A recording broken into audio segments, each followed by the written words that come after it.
Former President Obama is like a haunting ghost of presidencies past. His name, his legacy, it's in the back of everyone's mind, including the current president. According to YouGov, Obama and Trump both have a 98% name recognition. That's incredible. But YouGov's polling says Obama is enjoying a 55% positive rating.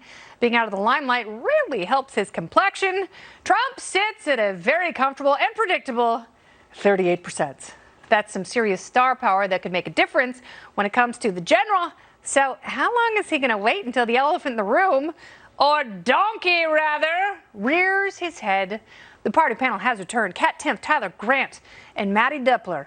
So, Kat, let's talk about this a little bit, because on one hand, I completely understand why President Obama doesn't want any part of this turd party. I mean, it is an absolute disaster. If he puts his weight behind Joe, Joe's going to lose, and he will have picked wrong again. And if he comes out swinging against Bernie and Bernie wins, he looks completely feckless. Yes, and also it's just taking such a huge risk because everybody loves him right now. Yeah. Democrats love him. Republicans, now that Bernie's up there, are like, we miss Obama. That was great, right? And he has no benefit of getting into something controversial. Think of who are the most famous people in the country, right? Yeah. The Kardashians. What do they like? Their own butts. That's all we know. And they make millions, billions off lipsticks. Yeah. Do you know, doesn't even have a lipstick line is Noam Chomsky. I rest my case. Yeah, so where's the Noam Chomsky lip kit? He can't do it. Yeah, he's too busy talking about controversial issues. He's like, I'm Noam Chomsky. That's the one thing holding him back. Yeah, right. I'm a libertarian. Okay, so this is what President Obama said of Bernie Sanders, and I think this says a lot. He is an icon, clearly, in the Democratic Party. I have absolute confidence that he will play a vigorous role. What does that even mean? It's a word salad. No one wants a vigorous primary. Yeah. Just for the record, that's a bad adjective for a primary. But President Obama, I don't miss the fact that he would say nothing. He would string pretty words together that were meaningless. And then he would lecture us about guns and make these speeches that had no point. I mean, I think President Obama probably considers himself like the last great American statesman president, and the fact that he views himself as to be that was Ronald Reagan above. No offense. Maybe. And I think he views himself to be kind of above. W.H.W. Bill, Roger Clinton. No offense to anyone, but it was Ronald Reagan. Yeah, and so I think he views himself to be above kind of the primary politics, and when it comes, he'll want to coalesce everyone around whatever the primary candidate is. I think that's lazy. The problem with Obama is he's a terrible coalescer. He wants to pick a winner. Yeah, he wants to pick a winner, but he wants the winner to be picked without him doing the work, because the politics of it, that sucks. That's not the fun part of it. And guess who we have to blame for the current state of the Democratic primary?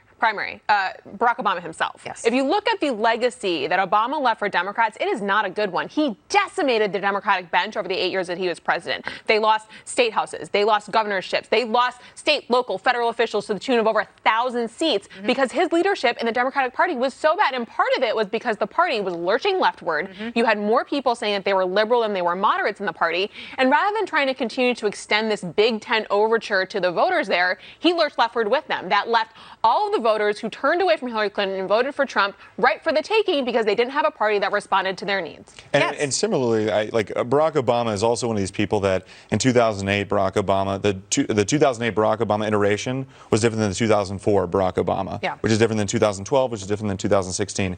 So when he looks at the head of these ideologues that support a Bernie Sanders, and they've supported the same exact style of Bernie Sanders the entire time that he's been Bernie Sanders, I don't think he finds himself, at least from an identity perspective, at home in the Democratic Party. You said identity, and I think that's what Mattie was touching on, was the identity politics turned off so many voters who consider them, and maybe they were union members. Maybe they were he wore that tan suit. Right, and that really is what left the country to burn. Everyone says he didn't do anything wrong but wear a tan suit, and I'm like, you're right.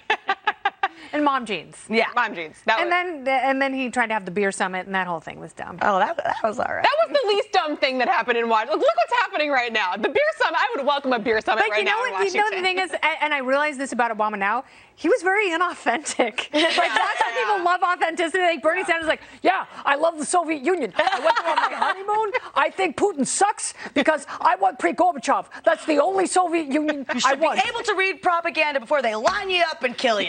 Yeah, yeah, sure, people were thrown in prison and killed. Yeah, I don't like that, but I love the truth, and the truth is commies are great. Right. I mean, as he's prone to do, Scratch and though, sniff. Pete Buttigieg should just dive in there and say, honestly, I got the Obama endorsement. You don't know it, but he gave me the endorsement. Claim victory before victory can be claim victory, claimed. just walk out, just like, don't worry about it. Lying is always the answer. Bloomberg is doing this with his ads, right? By the way, Bloomberg's doing this with his ads. Chelsea's getting mad at me. We have to go. Okay. Panel returns a little bit later. Coming up, the coronavirus outbreak.